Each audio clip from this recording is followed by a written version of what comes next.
Guys, please listen to me carefully. I beg you one more time, please listen to me carefully. Tomorrow, we'll have to beat Sociedad.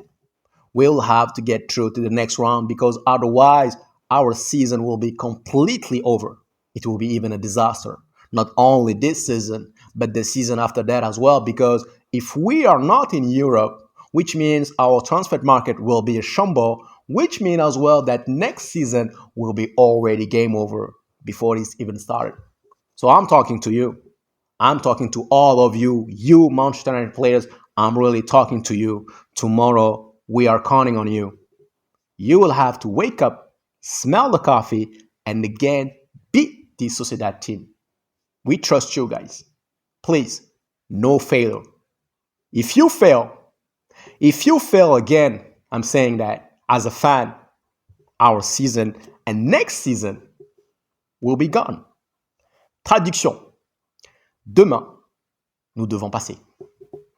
Demain, Manchester United doit trouver les moyens et les ressources pour se qualifier pour les quarts de finale. Pourquoi? Parce que si jamais nous arrivons à trouver les moyens de nous faire éliminer, la saison serait gone. Muerte. Over. Il n'y a plus d'espoir. Je rappelle qu'à l'instant T, nous sommes éliminés de la Carabao Cup. Nous sommes également éliminés tristement de la FA Cup. Nous sommes classés 14e en Première Ligue, donc bien loin. Qu'on se dise la vérité, qu'on finisse par finir 8e, 9e, 10e, 11e, 12e, 13e. Au final, même pipe, même tabac. Il n'y a aucune différence. Pour moi d'ailleurs, franchement, je préférerais finir 8e, 9e sans jouer la Conference League plutôt que d'aller finir 7e. Franchement. La Première Ligue, guys, elle est over.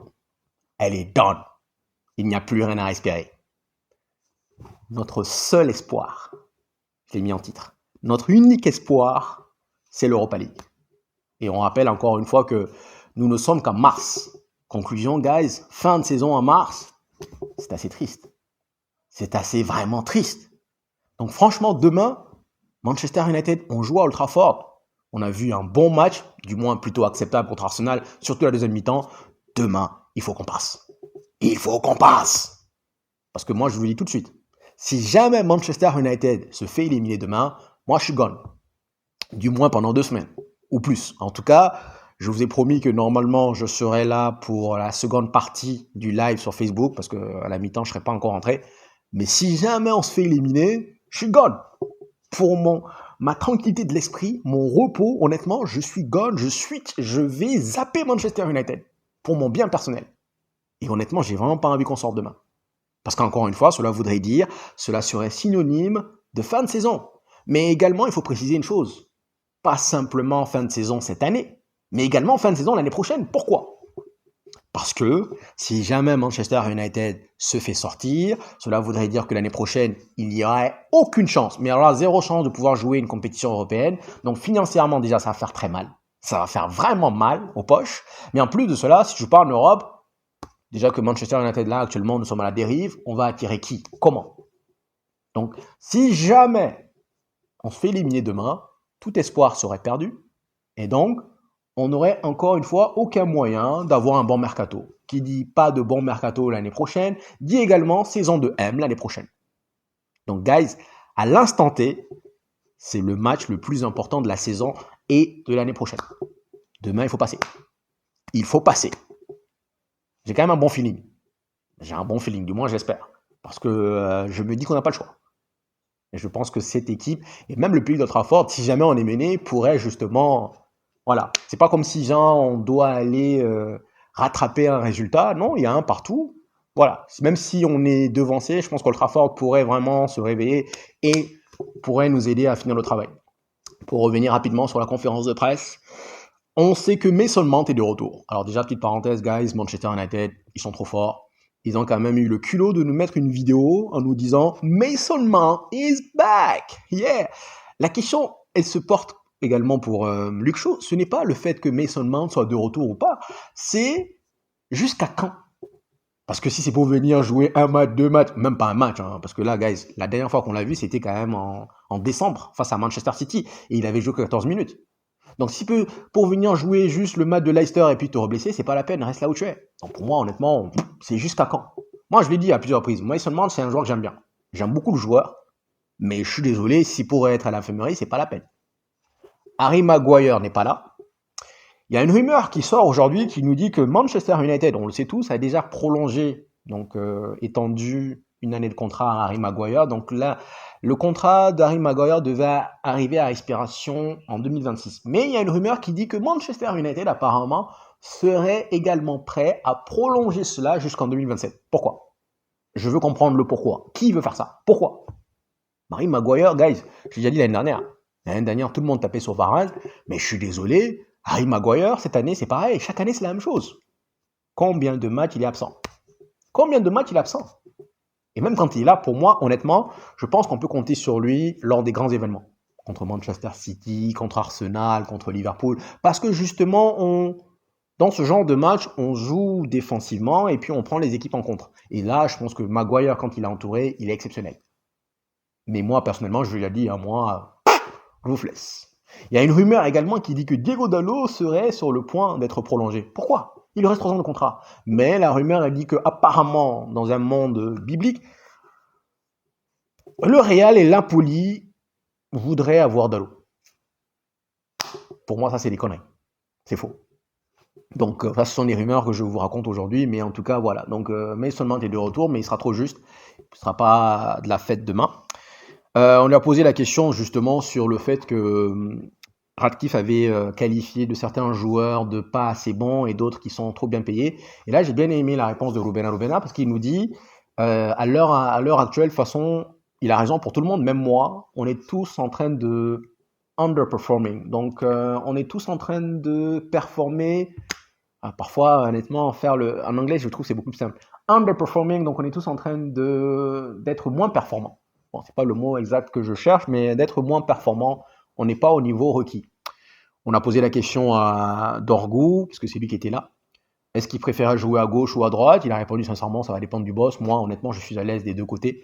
Et encore une fois, on rappelle que les 8 derniers matchs à Lecce, il les a joués en tant qu'ailier droit. On lui a posé la question justement s'il n'a pas été très affecté par rapport au carton rouge. Il a dit non, franchement. Il était un peu déçu d'avoir pris le rouge, mais ce sont les règles du jeu et qu'il avait tort. Et qu'il continue son adaptation au pays, il aime bien. On lui a posé la question pourquoi est-ce qu'il a décidé de rejoindre Manchester United. Il a répondu que le coach lui avait parlé, lui avait expliqué sa philosophie, sa vision, qu'il voulait avoir vraiment un jeu assez offensif, et il le répète régulièrement, et qu'il sait que lui, justement, il pourrait peut-être contribuer, en expliquant qu'il pourrait marquer des buts. C'est ce qu'il a dit en premier. Il n'a pas dit je vais faire des pas décisifs, il a dit je peux marquer des buts et faire des pas décisifs. L'ordre, la chronologie est importante. Ensuite, on a posé également la question à Rubena par rapport au stade. Il a dit bon, ça c'est dans 5 ans. Pour l'instant, nous devons nous focaliser sur le présent et surtout sur le match de demain. Et encore une fois, guys, le match de demain, on ne doit pas se louper. On doit se qualifier. On doit passer. Donc, est-ce qu'il y a une good vibe? Je vous dirais oui. Mais encore une fois, cette équipe de Manchester United est capable de tout. Mais demain, guys, on doit passer. Petite parenthèse rapide. Hier, j'ai pris mon pied. J'ai kiffé, sincèrement. J'aime pas le PSG, mais j'ai kiffé voir le PSG éliminer Liverpool. J'ai un ami qui me dit non, normalement, c'est pas bien. Quand tu as une équipe du même pays, tu es censé les encourager en Europe. Je pense, sincèrement, la seule équipe peut-être à la rigueur que je pourrais supporter, ça serait peut-être Arsenal. C'est-à-dire que là, Arsenal, je peux les regarder. Je peux être content qu'ils aillent, qu'ils progressent. Mais City, Liverpool, chaque fois que ces deux équipes-là vont se faire éliminer, je vais célébrer. Chaque fois. Chelsea aussi également. Les 3 équipes-là, chaque fois qu'ils vont se faire éliminer, je vais célébrer. Je m'en bats les steaks qu'ils soient du même pays. Chaque fois que ces 3 équipes-là vont se faire éliminer, je vais être content. Mais bien évidemment, il faudrait que nous, on ne prenne pas le même sort. Donc demain, il faut qu'on passe. Il faut vraiment qu'on passe. En termes d'équipe, je pense et j'espère vraiment, pour moi, guys, il doit aller avec cette compo. Dorgu est de retour. Je pense que Maguire n'est pas là. Euro également n'est pas là. Euro, de toute façon, même s'il était là, je pense que pour des raisons de sécurité, on va essayer de le préserver. Donc, est-ce qu'il va avoir les Orhomes de nous mettre Heaven? Pour moi, il doit mettre Heaven. Franchement, j'aimerais voir Heaven parce que dans le sens où il est rentré face à Arsenal, il était tranquille. Je l'ai trouvé assez rassurant. Pour moi, Heaven doit jouer. Il doit avoir sa première titularisation. Obi Martins, il n'est même pas dans le groupe, donc on peut compter sur lui. Mais pour moi, Evans doit jouer, Delirte doit jouer, et puis donc je pense que Mazraoui va effectuer son retour. Maintenant, c'est pas Evans, ce sera forcément Lindelof. Dorgu à gauche, Dalot à droite. Maintenant, j'aimerais vraiment voir Garnacho à droite. Un milieu de terrain composé de Casemiro ou Ugarte. Je sais pas si c'est trop défensif, mais je trouve que ça nous ramène à une espèce de stabilité. J'ai craché sur Casemiro, oui, mais je sais quand même que même par le passé, je vous ai dit à plusieurs reprises que Casemiro, justement, Ugarte arrivait à lui soumettre les jambes. Donc Bruno Fernandes plus haut et Zerzi en pointe. Je ne mettrai pas Højlund, je pense que peut-être qu'il pourrait enfin, peut-être justement en rentrant, parce qu'il nous faut quand même des solutions alternatives. Maintenant, c'est soit Højlund ou Garnacho, mais je pense que moi, honnêtement, par rapport au match qu'il a effectué Garnacho contre Arsenal à droite, pour moi, il doit continuer. Et il doit avoir la même mentalité, la même philosophie. C'est-à-dire, il ne faut pas que je sois égoïste, il faut que je vienne. Donc, voici l'équipe, en tout cas, que j'espère qu'il va mettre. Et encore une fois, guys, il faut qu'on passe. Il n'y a pas de gens, ouais, non, il faut qu'on passe. Si on passe pas, de 1, on sera à la risée, mais ça, moi, je m'en fous. Franchement, je m'en fous, je vois les commentaires, ça, c'est pas un problème. On sera à la risée de tout le monde, mais ça, c'est pas un problème.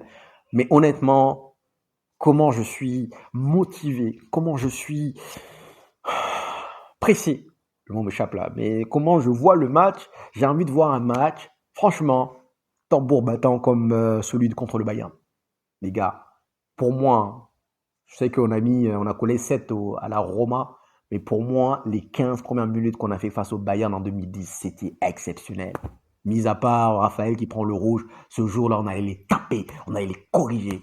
Et honnêtement, la Real Sociedad, j'ai regardé le match aller, enfin, bon, du moins en partie, je les ai pas trouvés sans sas, je les ai pas trouvés extraordinaires. Ils ont marqué sur péno, rappelons-le, donc ils n'ont même pas marqué dans le jeu. Pour moi, c'est une équipe que si jamais, je dis bien, la clé se trouve dans les joueurs, enfin, dans la tête des joueurs de Manchester United. C'est pas comme si genre l'adversaire est meilleur que nous. On joue à Old Trafford, on a le public. C'est vrai que cette année, on a joué souvent à Old Trafford, on a souvent perdu. Mais ce match-là, il y a la pression. Et j'espère qu'on va commencer tambour battant. Mais encore une fois, il n'y a que un partout. Donc, même si jamais on se retrouve dans le cas contraire où Real Sociedad est en train de mener, je pense que justement, on n'aura plus rien à perdre. Là, je crois que Old Trafford va se lever et puis va encore encourager les troupes. Donc, je vous dirais l'avis d'un fan, je vous dirais 3-1. Je veux voir des buts. Franchement, contre le match contre Arsenal, Raya a été exceptionnel. Je n'espère pas que le gardien de la Sociedad reproduise le même match. Mais c'est l'avis d'un fan, c'est l'avis d'un espoir. Demain, on doit gagner. 3-1 pour Manchester United. Voici ce que je pense, grosso modo. Ensuite, en termes de rumeurs, rapidement, la rumeur Ederson revient à l'ordre du jour. Ederson de l'Atlanta. Moi, encore une fois, gars, ici, je veux un milieu de terrain. C'est Zubimendi. D'ailleurs, Zubimendi fera son retour. Il n'a pas joué la dernière fois, mais il fera son retour. Je pense que donc, normalement, cette équipe, elle est nettement meilleure. Nous aussi, on aura Ugarte qui va revenir. Mais Ederson, pour moi, ça serait une top recrue. Franchement, tu mets Ederson dans ce milieu de terrain-là avec Ugarte, ça serait top. Ça revient à l'ordre du jour. Est-ce qu'on va aller le chercher? Je sais pas. Mais comme on l'a posé la question par rapport au mercato, il dit tout peut se jouer parce que si jamais on gagne l'Europa League, encore une fois, c'est un budget de 80 millions. 80 millions, ça peut aider en termes de transfert. On a posé la question également si Manchester United serait dans l'obligation de vendre. Il a répondu pour l'instant, on verra. Et encore une fois, je ne sais pas si vous vous rendez compte, mais au-delà de l'aspect sportif, ce match, il est capital. Il est crucial. On doit s'imposer. Si on se fait éliminer, les gars, moi je vous ai déjà dit, si on se fait éliminer, sans rancune, c'est pas comme si genre je vais aller mal. Non, je vais aller bien, je vais juste switch off. Je vais switch off, pouf, je vais faire autre chose. Je vais finir mon ramadan tranquille, mon mois de ramadan tranquillement, et puis voilà, ciao. Peut-être 2 semaines, 3 semaines, mais je vais revenir, mais je switch off. Ça, c'est clair et net que dimanche, je suis pas là. Ça, c'est clair. Il faut qu'on gagne, il faut qu'on les gaise, il faut qu'on les gaise, il faut qu'on les gaise. Prenez soin de vous, guys.